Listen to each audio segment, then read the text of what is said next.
Let me give you a little tip on when to look for clearance. Dentists, we're always going wee all over the teeth. And, sometimes we count the wees and we're not really knowing how much reduction we're getting.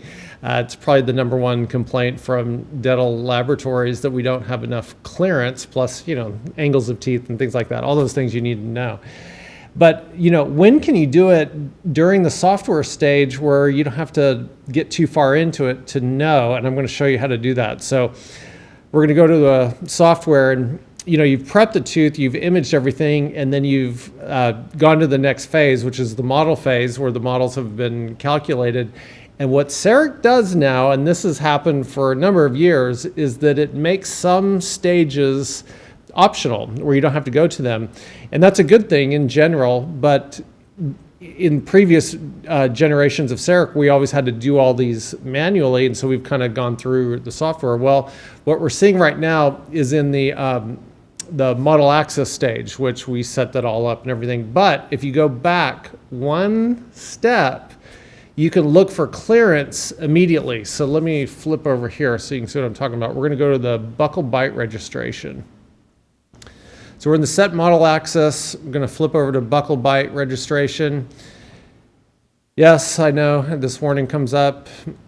We'll click that off. And then when you're in the buccal bite registration phase, this is where you can see the clearance. Now, the gray model is the buccal bite, and then obviously the colored models are of the upper and lower models.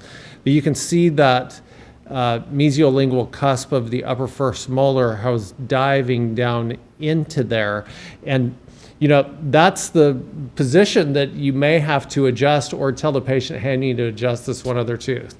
Hey, come to one of our CEREC Straightforward classes down in Austin, Texas. This is a little video clip up here of when we were taking one of our class pictures. And oh my gosh, my hair was so bad back then that I was going through a terrible mullet stage. And nobody would tell me, nobody that I worked with would tell me that I had such bad looking hair. But there I am doing the peace sign.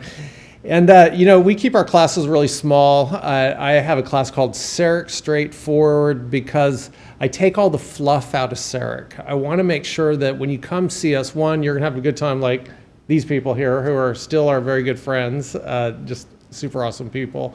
And when you go home on Monday, you're clicking, you're running with it, you understand how everything works, and you can do multiple types of restoration. So CEREC Straightforward.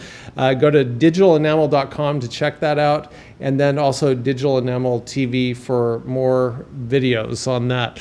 So anyway, they were having a good time.